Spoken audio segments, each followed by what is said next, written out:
Hello and welcome back. Game week 3 is done and dusted. Let's see how the team performed. McCarthy got his first clean sheet of the season. It was nice having clean sheet points on his name after two disappointing game weeks. In defense, as I said in last video, that I am not expecting any clean sheet points from the defenders this game week cause of tough fixtures. So no clean sheet points as expected. But the best right back in the league scored 7 points with 1 assist and 3 bonus points. In midfield, 3 out of 4 players scored just 2 points, where Stephens came off the bench to replace Dendoncker, who did not play, and James Rodriguez, whom I transferred in last game week, also underperformed. Son got injured and got substituted in halftime. Just Salah scored 5 points in midfield with 1 assist. Backing Son with the armband backfired massively. In forward, the player I transferred in did not disappoint, scoring 6 points, and Ings returned 9 points. That was great. But Werner disappointed me again, and I am seriously considering to move away from him. That brings my points tally to 43 for game week 3, which is just equal to the game week average points, which gave me a small red arrow in my overall ranking, taking me from 614k to 726k. That's my first red arrow of the season, which came pretty early. Don't forget to subscribe the channel for more FPL content, which will help you to improve your team and rank higher in the ranking.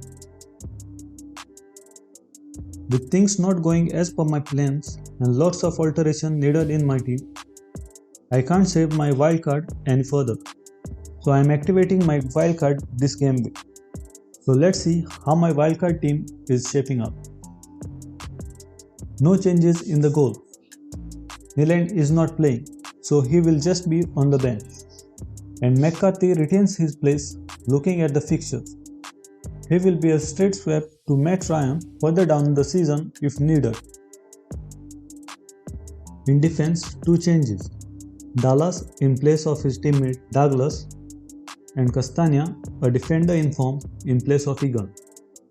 Castagna is a player I can't ignore at present.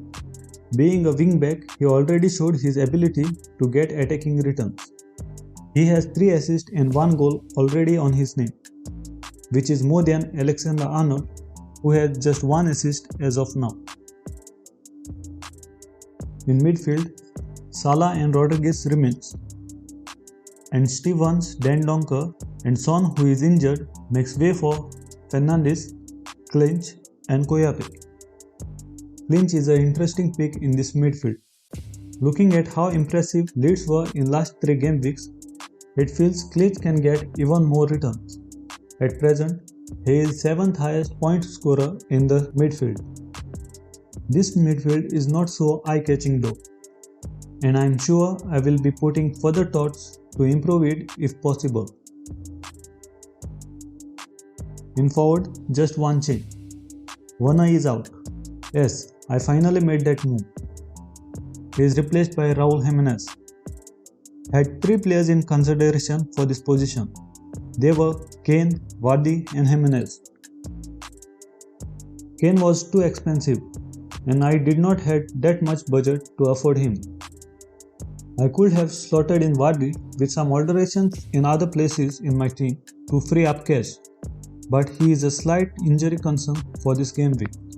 Finally, I went with Jimenez just cause of his price and good run of fixture. With 8.6 million spent on him, I can strengthen other places with the money I saved by not getting in Vardy or Kane.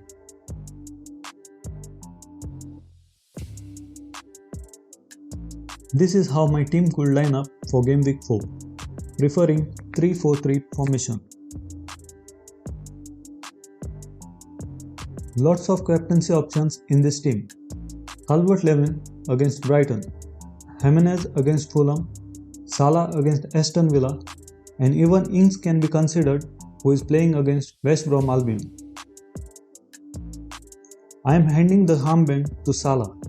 I feel most of the managers will captain Salah this game week.